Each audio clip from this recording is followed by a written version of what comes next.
Well, the 49ers still can't score on the ground. The red zone issues continue. So is the injury bug very much present.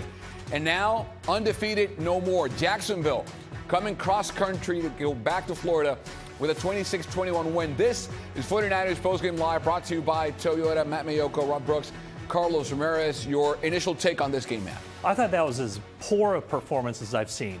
Offense, defense, special teams, no aspect of the team played well enough to win. A complete total team meltdown. So the scorecard will not be good. It will not be good. All right. It looked like 2024. Couldn't stop the run, couldn't run the ball, and special teams responsible for 9 of the 26 points scored by the Jaguars. Bad showing all the way around. And, of course, the talking point, I can see it now, both local and national, is what happened to Brock Purdy. He did not play well. There's no question about it. I mean, it just looked like he was out of sync. His receiver certainly didn't help him either, but, balls were high. It just seemed like the precision timing of that 49ers offense was off. I can think of only one pass that he threw that was in rhythm, and that was in stride. He would miss high, as you mentioned, Matt. He would miss low. Brock Purdy threw behind guys, and you have to ask the question, did it have to do with the toe? I think some of it had to do with the toe. I think also the toe had nothing to do with not seeing coverages and not seeing guys. He normally eats up zone coverage. Brock Purdy did not do that today.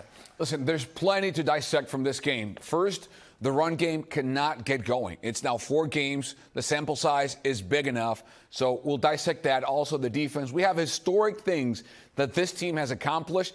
Neither of them are good. One going back to 1990, the other one to a decade ago. But now, let's go out to Levi Stadium. Laura Britt, we're Jennifer Lee Chan. Ladies. Yeah, Carlos, the 49ers have 2 wins this season when they've trailed in the fourth quarter. If you continue to play in games like that, you're inevitably going to lose some of them. And JLC, that's exactly what happened to the 49ers today. I mean, so many self-inflicted wounds. They had so much rest. I mean, part of it could be that Brock Purdy hadn't played in 2 weeks. John Jennings missed last week. So, I mean, they've got players. Demarcus Robinson missed the last 3 games. So they've got a lot of players that haven't spent a lot of time on the field together. I know they were limited at practice. So sometimes that rust, it just shows up in games. Yeah, Brock Purdy with those 2 interceptions today, also a fumble, but a big part of the 49ers has always been their rushing offense. Today they were held under 100 yards yet again, and I think a big part of that is the fact that they don't have George Kittle out there. It's very well known that Kittle is very effective in the 49ers run game as far as his run blocking. Without Kittle, it's proven to be a much more difficult task. Absolutely. They have 2 guys to take the place of one George Kittle. It's Jake Tonjes and it's Luke Farrell. I mean, those guys both do what George Kittle does as one human being. So it takes a lot. So then they can't have a 3rd wide receiver out there maybe. They can't maybe have Kyle Juszczyk out there. So it does change how Kyle Shanahan can call a game.